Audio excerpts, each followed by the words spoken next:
this is Rochelle at the Athlete Center. This video is a review of the Romanian deadlift, specifically the toes up Romanian deadlift. So first, you want to make sure that you can master just a standard hip hinge. So what that means is you're hinging from your actual hip ball and socket joint and not moving through your spine. So you're going to be able to hopefully start off by keeping your rib cage and your pelvis stacked one over the other and hinging from this point here. So all the movement is going to come from your hip.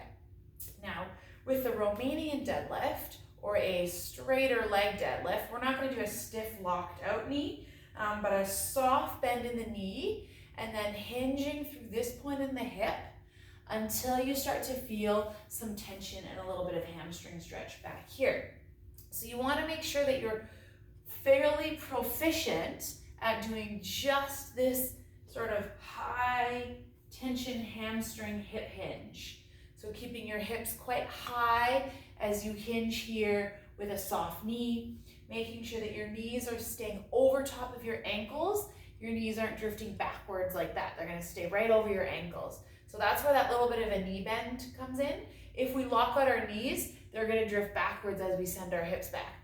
So a nice soft bend in the knee. We send our hips back until we feel a little bit of stretch tension here.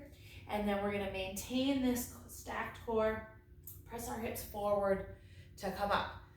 So if we want to make it a toes up Romanian deadlift, we're going to put something underneath the ball of our foot. And so what this is going to do is it's going to add a little bit more tension along our back body, so along our posterior chain.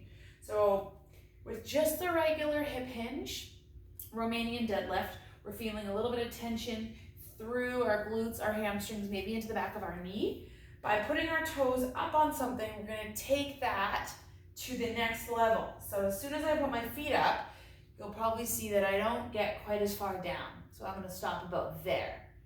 Whereas with my feet here, I can go almost parallel with the floor.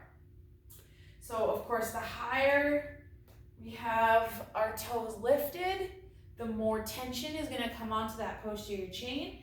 And I don't know if you can see in this video, but I'm using a book. And so that allows me to make it lower if I need to. So I just open the book and I'm only going to go halfway on the book.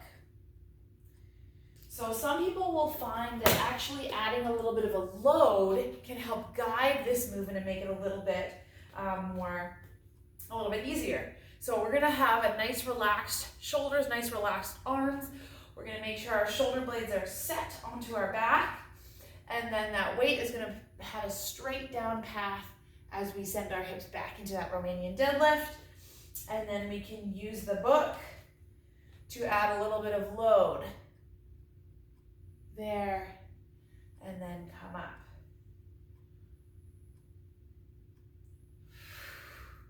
So I'm going to inhale as I lower with control, and then exhale as I come up.